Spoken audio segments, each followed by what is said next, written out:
Welcome to part 2 of this series on the border reavers. As I discussed in the previous video, the reavers were the riding families on both sides of the Anglo-Scots border that raided, pillaged, plundered and murdered people, regardless of nationality. I've already discussed the background and context, how war between England and Scotland over centuries made the borderlands what they are, and the conditions that paved way for the lawlessness and the clan systems to emerge. In this video, we're going to take a look at the core beliefs of the reavers and the dynamic between border English and Scottish people at this time and their identities.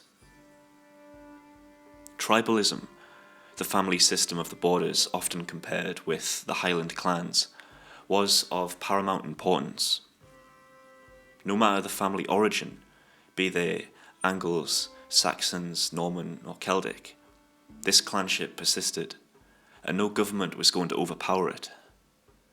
There was a Northumbrian saying of "no prince but Percy," which serves as a good example of this feeling. As you can imagine, the monarchs in Edinburgh and London were greatly concerned about this.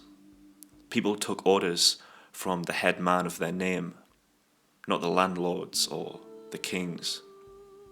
The term "blood is thicker than water" fits no group better than the border reavers, and it's no coincidence that this phrase was coined by Sir Walter Scott, himself a descendant of reavers.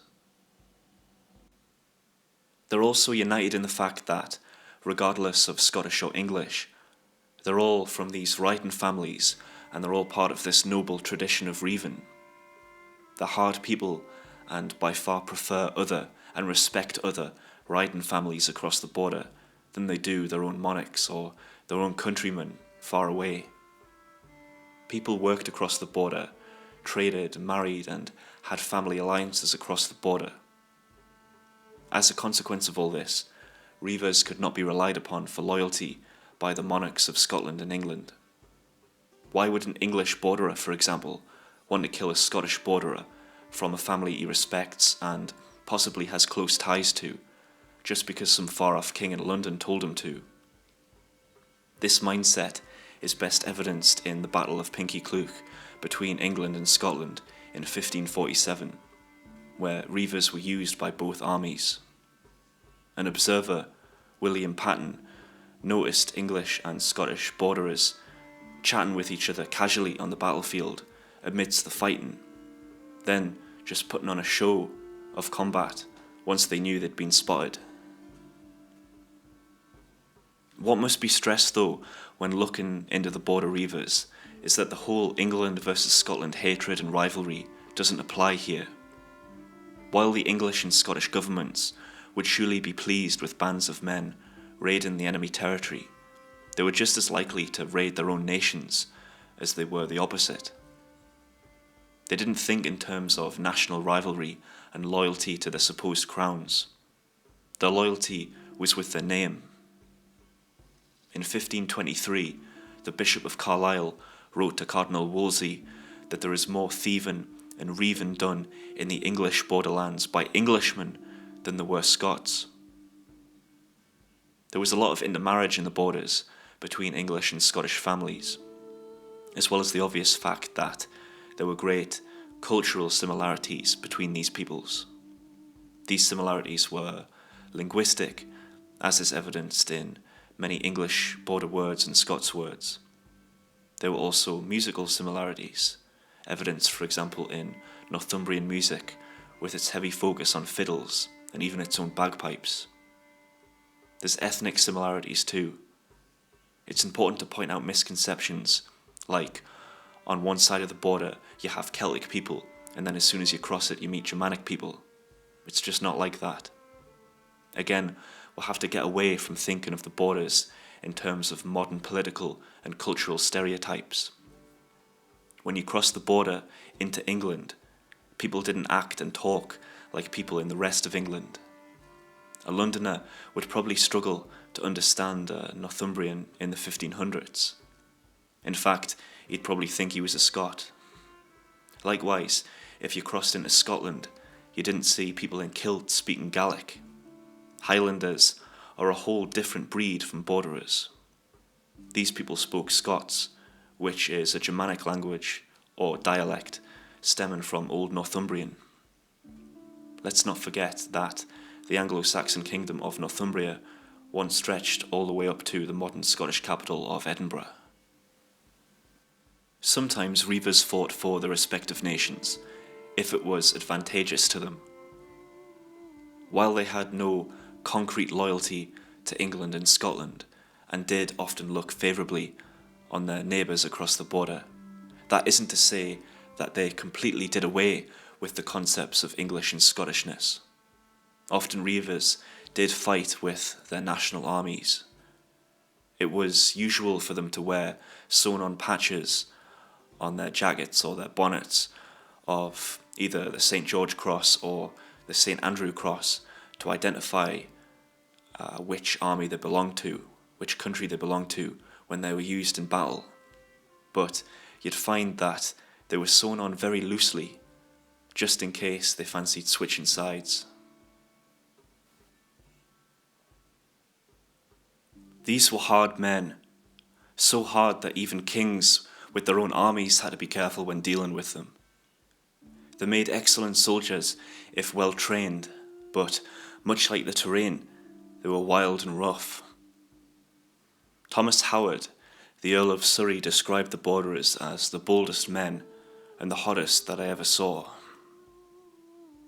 Border morality in regards to reaving was very interesting. John Leslie, the Bishop of Ross, wrote that the reavers believed all property is common by the law of nature and is therefore open to be stolen.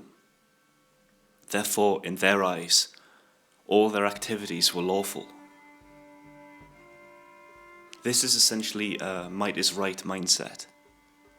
As you'll see in future videos, the reavers didn't have the best relationship with the church, mainly because their lifestyle was the polar opposite of certain church teachings. It was said that if Jesus Christ visited the border, the reavers would deceive him, and if the reavers were to have their own 10 commandments, thou shalt steal would be near the top.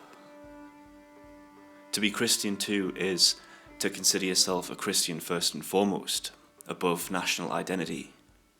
The reavers, far from loving their neighbours, didn't have this mindset. When I say that family, clan loyalties come before everything, I mean everything. There's one story where a visitor comes to Liddesdale and struggles to find any churches. He comes across some Borderers and asks them, "Are there no Christians here?" They reply, "No, we're all Elliots and Armstrongs." Despite the thieving and criminal nature of reaving, it would be incorrect to say that there was an absence of morals in the border. Honour was perhaps just as important as family loyalty. Sir Robert Carey, one of the wardens of the English marches, wrote to Sir Robert Cecil, Queen Elizabeth's Secretary of State, of men who will rather lose their lives and livings than go back from their word and break the customs of the border. Furthermore, one English spy reported to Ralph Sadler, the English ambassador to Scotland, that Borderers had no problem stealing, and yet they would not betray any man that trusted in them for all the gold in Scotland and France. According to Bishop Leslie, to be publicly shamed as an oath-breaker was a greater punishment than death. Of course, this is all well and good, but there's dozens of examples to be found where lying and cheating are used by famous reavers to advance their interests. But we must be clear, breaking a promise is one thing, but deceitful betrayal and treachery to your own people is something quite different, and examples of this are very uncommon. This topic is vital if we're to understand the reavers.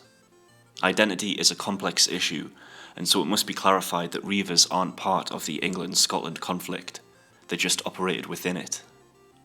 Hopefully now you better understand the border mindset. So now we've discussed how the reavers came about and what their identity was, we can move on to more practical things. We'll look into fortifications, we'll look into weapons and clothing, how raiding was conducted, and the use of reavers as soldiers and mercenaries.